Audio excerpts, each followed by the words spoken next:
Hey, this is Kevin Carr, CEO, Pro to CEO, and today I want to talk to you about how a mentor can boost your career. A lot of people want to know how to move up the corporate ladder, and internally it can be a struggle. Boy, do I know that. I've worked for at least 5 different companies or institutions in my career before I set my own path and became my own entrepreneurial CEO, boss, etc., whatever you want to call it. And to me, those were good times working for people. I did not at all dislike it. I became more interested. My interest in becoming an entrepreneur after multiple years became stronger. But I will tell you, when I did work for people, did work for organization, I enjoyed it up to a point. And then I decided to do my own thing. So when you're working within the corporate structure, with trying to go up the corporate ladder, there are a lot of things you can do to try to make it. I will tell you what worked for me.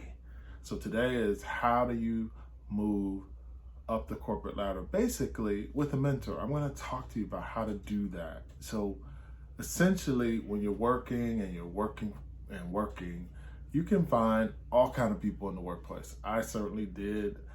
From the 2 universities I worked at, to the private nonprofit I worked at, and then for the for-profit entity and sports business that I worked for, 2 different divisions, probably about 4 different times. I switched back and forth, until I finally landed on the MBA side.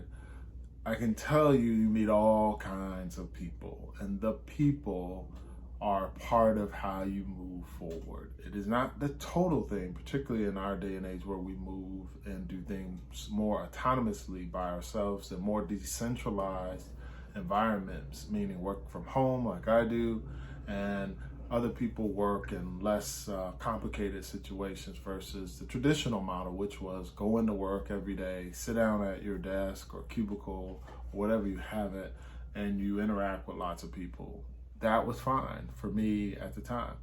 And when I was working within the environment, it was the people who made work, what it was, a part of it, I would say. I made a lot of it happen as well based on how I dealt with my emotions, how I dealt with them in terms of their emotions, and how I managed for that, how I let it impact me, or how I let it negatively or positively impact me is what I mean.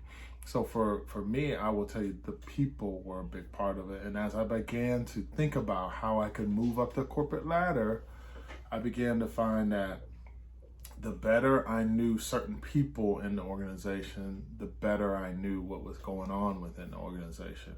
And you've got to have sort of that mindset, in my opinion. So the first thing is to kind of assess what I would call the culture. Assess what the people are like in the culture, what the people do in the culture, how they move and do what they do. When you're new in a company, you don't know everything. So it's better to take sort of like a newcomer mindset. And how do you become more familiarized with the organization? You do a lot more listening than talking. So trying to get to know the people, you're listening for who sounds very authentic, who sounds genuine, who sounds like they're knowledgeable, who doesn't as much as who does is important as well. And then you begin to synthesize through all that. And as you synthesize through that, it helps you figure out a pathway.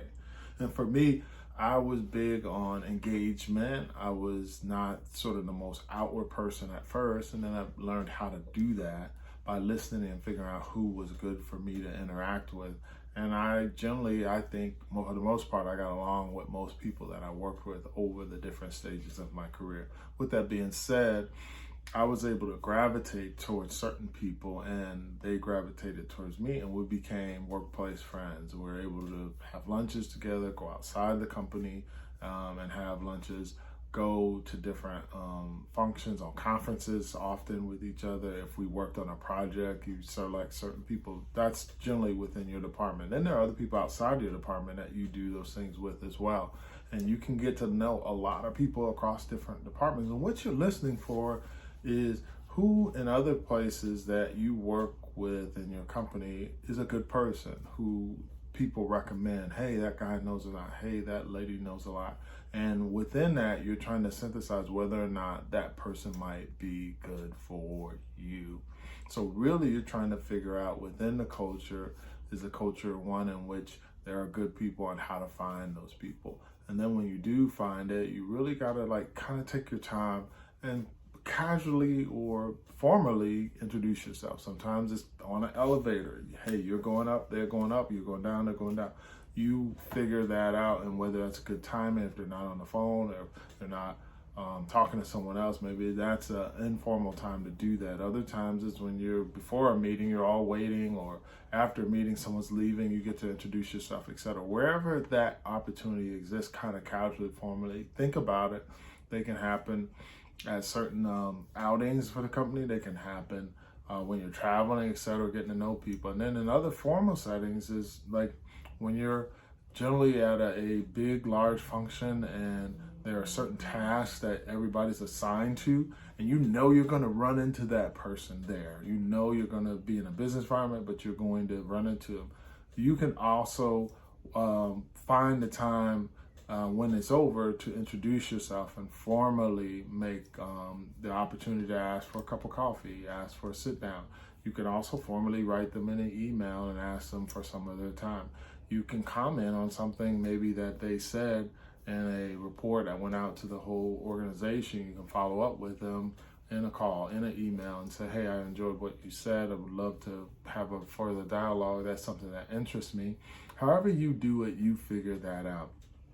I know for me, the major breakthrough I had when I was trying to get promoted, particularly, and I've done this over and over, so I can talk to this, is just getting to know either your supervisor, and if you can have a relationship with them where you ask them to mentor you, then that can possibly work. I had the good fortune and maybe 2 different jobs of having a boss who was willing to mentor me. Not every boss is dialed in like that. Not every boss is wired like that. So sometimes you don't have that same opportunity within the environment in which you work in. I know that. I realize that. I was very fortunate. So you can say, look, it doesn't always work like that where I work. So yes, I get it. You can also go outside your company and find somebody who's willing to mentor you outside your company. It may not be the same profession, but they are experienced, they have background.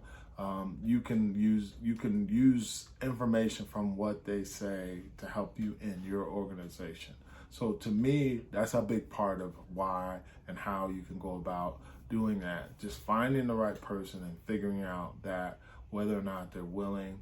The way you find out whether or not they're willing is to also go to them and say, at some point, I'm looking for a mentor in the company. My main reason is I feel like I'm close, or I feel like I am ready for opportunity to be promoted, and I want to talk with someone who is in that position or has experienced it, and I believe you have. I'd love to sit down and talk to you about how it possibly could happen for me. And for me, pretty much I found a gentleman that I thought was, fairly cool. He was someone I felt comfortable. I bumped into him many times, and I then began to talk to him about my department and what we do really quickly. He knew a little bit about it because he oversaw a lot of different departments at the company. And then one day I just said, hey, do you mind if I come in early? I see you're here early. Would you mind if I come in the office, and maybe for just 20 minutes we could sit down and have a chat about career upward mobility for myself here, if you don't mind? And he was like, look, the door is always open. Send me an email, we'll schedule it. I'll get on my calendar, my secretary will make it happen. And he did exactly what he said. The confirmation came through. He confirmed the meeting. I was like, oh, shoot, I got to get ready for this meeting. And pretty much that was it. Now, one of the things you have to do is figure out making sure that you're ready for this meeting. You can't just walk in there that day of, and to me, have a good mentor-mentee, because you're the mentee, they're the mentor relationship, if you don't prepare for these meetings and take them super serious. I really mean that. You've got to put something into this, and that means prior preparation prevents bad performance. That's something that I want you to think about. If you prepare better, you can have a better outcome. Even when you believe it's just a casual meeting, prepare some questions. Prepare your mindset for if he says this or she says that, what will your response be? And also have a question, at least 4 questions that you can really get to. There may be a chance that they'll knock 2 of them out in the time span in which they're talking, because sometimes a mentor can get into a couple things to go in another direction, and you say, dang, they took my question. Well, that way you at least want to prepare somewhere like 7 questions. So if they answer 2 of them, you've at least got enough bandwidth in your questions that you can ask another one and another one. And they may say, what else do you want to know? And you don't want to say, I think that's it, because of nervousness. You want to say, hey, I wrote these down. And you may want to even start out the questions before you start your session with them saying, I have some questions if you don't mind. I may read from this time to time so I don't forget. I really respect your time, and this is really important to me. So I may take some notes while we're talking. And if you don't mind, I want to be able to capture this, because I know I don't always have the opportunity to get your time. That will impress, I think, most anybody, that you've taken the time to write some questions. They know you have questions. Therefore, they're going to say, if they're intuitive enough and they're not under a ton of pressure, they may say, you know what, this young man, young lady, I'm going to answer all their questions. They took the time. And they may even say, on that paper, you got any more questions? That right there, you know that it's safe to ask some questions. If you felt like you were getting to the end in that 30 minutes, you may want to say, hey, I've got 2 more questions. Maybe I'll save it till next time. Or they may say, no, I got a few more minutes. Go ahead and ask. Those types of things, you just prepare them ahead of time so they can be ready for that. And when you get your answers, don't prolong it. If they seem like the person is really getting along, then you could possibly embellish a little bit more on a couple questions on them, but don't take too long. It's better to at least get the opportunity to have talked to them and got some information from them than to wear them out on the first visit. Don't do that. Do not do that. Don't wear them totally out. You want to save some for next time. That way they look forward as much to getting to know you, and you as much as you are getting the opportunity to meet them. It's a push, pull a little bit, give, get, whatever you want to call it. It gives you the opportunity to at least have time with someone at a higher level than you are, and you get a chance to talk to them about what it is that they offer you. So this is something I want you to keep in mind. This is something that I think can be very helpful for some of you. Asking for that mentor might be very hard, but how to get a mentor in the workplace certainly isn't easy, but it certainly isn't that hard. And as you're building this, you want to take your time, maybe ask for a visit every other month, maybe every other quarter. I wouldn't say twice a year signifies someone being your mentor. So you got to make it at least maybe about 3 to 4 touches. Make it official. And the way you ask is like, look, I enjoyed our meeting. If you don't have that much of a challenge with this, I'd love for you to be someone who would mentor me along the way. And what that means is I would call on you a couple times during the year, maybe 3 or 4 times. I would space it out, of course, always around your schedule. And I may just come in with general questions. I may have something I want to forward you for you to talk to me about. And it may not mean that we even have to meet. It might be something I might bounce off you, but I do want you to know I'm looking to you for mentorship, because I want to do something similar like you're doing one day, or I want to do something in this space, and I know you might have some influence or some perspective that might help me get there. I appreciate that if you would consider that. They may not give you that answer that day, so don't rush it. They may say, let me think about it, let me check my schedule, and then if they haven't gotten back to you in a reasonable amount of time, like around 10 business days, you want to bump them and remind them through a nice email, be reminding them that, I'm looking for mentorship. If you don't mind, I'd love for you to consider me that, and I promise I'll definitely be more than prepared. And if there's anything I can do for you, and that's the other thing I would say, if you can do stuff for them, and a lot of young people say, I can't possibly do something for someone who's a supervisor or a director or a vice president. etc. Yes, you can. And let me tell you what that can is. You can reverse mentor them. What do I mean by that when I say reverse mentor? RM. You know something, chances are, particularly millennials, Generation Zs and Ys and all that, you guys know stuff that a lot of older people in the workplace, generally, especially in the social media space or content space, new terms and topics, you can bring that up to them that will allow them to be as appreciative of you breaking something down that they may not know. And just, as you're talking to them, listen to how they talk, and maybe there's a chance that you can volunteer yourself. Don't be afraid to put yourself, say, if there's anything I can do for you, please don't hesitate to call volunteer. Or if there's something that I could do from a tech standpoint, if you're tech savvy, or a writing standpoint, if you're very good at writing, whatever it is, figure out where that lane of opportunity is, and then casually but affirm that you'd like to do something for them. And it may not be today, but if there's something that comes up. Now, the key is, if they do ask you, you got to deliver. You have to deliver. You cannot just put that out there and say, oh, I can't do it right now.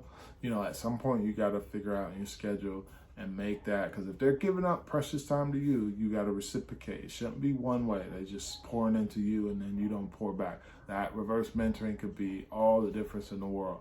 And let them know through things. If you don't meet face to face, do the virtuals, do a conference call, send a couple of email updates back and forth during that in between time. Set them up with a different thing. But to me, I think you gotta set up. So if you are in a standpoint where you're helping them, make sure you do what you can to help them. Always reciprocate.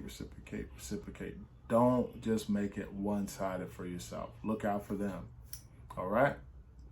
With that being said, how to get a mentor in the workplace is a great career corporate climb skill that can help you accelerate your career quicker, faster, better than you ever thought. So I don't want you to take it for granted. A mentor in the workplace is a great opportunity for you to learn through someone who's been there, and someone who is considered someone in leadership to have some insights also on what's going on in the company. So there are a lot of benefits to you having someone a little bit more seasoned, a little bit more experienced, a little bit more wiser to help you make that corporate climb. So this is for my career, or I would say my corporate climbers, people who are working in a company who want to ascend up a company ladder, and you need a tip. How to get a mentor in the workplace is key, or part of one of your keys to getting up the corporate ladder. That is it. This is Kevin Carr, CEO of Proto CEO, giving you my tip, how to get a mentor in the workplace. Use it, and I hope it can work for you as well as it worked for me. All right, take care until next time. Be well.